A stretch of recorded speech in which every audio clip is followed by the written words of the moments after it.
So the last phrase, which is very nice, the gopis use, masma chindya. This word chindya is also in other places, you'll see when we study the books.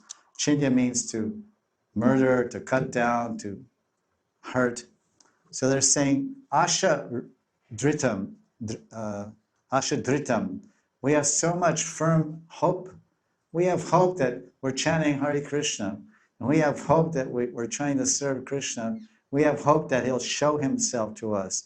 We have hope that he'll reciprocate with us and reveal himself. And we have hope that, and actually, we have hope against hope that by the end of this life, we will attain prema. And even if we don't qualify, maybe we have as much qualification as Putana. And maybe and like Putana, she was simultaneously, she died, and Krishna gave her prema and made him his Datri assistant nurse to Mother Yashoda and Goloka Vrindavan. So that very statement in the third canto by Uddhava Mahashaya, Ho Bhakti Kalastana Kuta, that statement and that fact and that reality that Krishna gave prema to a witch who came to murder him, that gives us asha dritam. That makes our asha, makes our hope very firm. Oh, if she got such success, and what luck I must have. And not only that, in other words, the principle is that Krishna, anyone that comes to Krishna, for whatever reason, even the motivation and the desire to murder Krishna, if he wants, if he's inspired, he will give a murderer Krishna prema and not put him in the Brahmani effulgence like Shishupal or these other demons he killed and bury them in forgetfulness of Brahmananda bliss and his jyoti. But which he did with many demons, he just buried them in eternal slumber of Brahmanic bliss and peace and his jyoti. But he actually brings them to his lotus feet in his private, personal home. Putana entered Krishna's home in Goloka, and she's still, now today, she's going in and out of his home in Goloka as a beautiful gopi, purified by the kripa of Krishna and saturated with pure love, Vatsalya Bhav. He made her a Datri.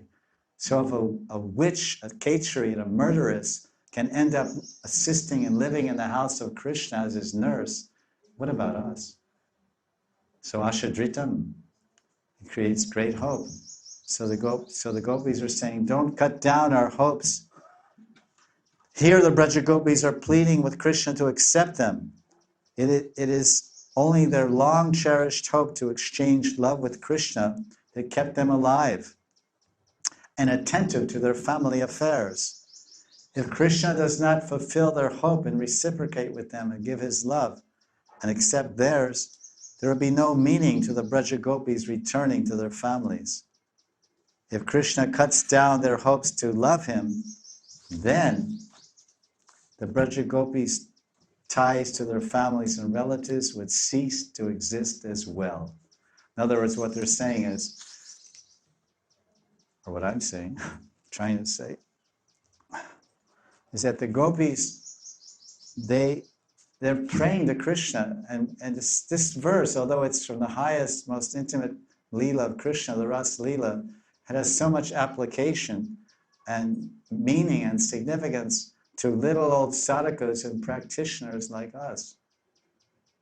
You see in Vilap Kusumanjali the utter outpourings of hope from the heart of Raghunath Das Goswami. He's saying, "Oh Radharani, I have come here and I drank by living next to Govardhan, all these desires, by living next to Govardhan, all these desires for your eternal service have arisen in my heart and mind. And by drinking the waters, by drinking your waters in Radhakund, all these pure desires, it's only your mercy, Giriraj's mercy, by drinking your water, all these pure desires to eternally serve you in the Keli Kunjas of Vrindavan have arisen and taken root in my heart, and they're growing in my heart day by day, and the little sprout has come by your grace, and the small leaves are coming also." And so Raghunath Das Goswami is saying, but don't cut down my desires, masma chindya, which means not chindya. Don't cut down my long cherished hope Das Goswami. Because, if you don't give me your darshan, if you don't show yourself to me, then my hopes will be shattered, my ashabandha will be destroyed, my whole life will be meaningless. What is the meaning of all my bhajan? I've lived here so long in Radhakund serving you and worshipping you. And if you're not going to reciprocate with me, and you're not, it's just, Raghunath Das, as a sadhaka, he's a Nitya Siddha Manjari of Radharani, Tulsi Manjari, Rati Manjari. But he's praying in his Vilakusa Manjali. He's lamenting, he's hankering, he's crying out in his Ashabandha. So it's so much anukulya for the proper abhiman, for cultivating the proper mentality of a Raganuga sadhaka, aspiring Manjari. So he's 500 years ago, Das Goswami Pad is in the same mood and same outlook that the gopis are in this Rasa Lila chapter 29, verse 33. 5,000 years ago. Oh, Radharani, don't cut down my long cherished hope. Otherwise, what's the point of all my bhajan? What's the point of living in Radhakund? It seems that, if you don't show yourself to me, it seems that Govardhan Hill, who gave me these desires to serve you and was so kind and merciful to me, he's turned into a huge snake like a python. He's going to crush me with his embrace. And that Radhakund has turned into the gaping mouth of a tiger to devour and swallow me. This is what he's saying in the Sanskrit, So this is intense. This is Gopi Bhav. This is Gopi Bhav. Manjari Bhav, Gopi Bhav. This Ras Leela verse 10:29-33 is Gopi Bhav. So where are they and where are we? Where are the Braja Gopis and where is Das Goswami Pad?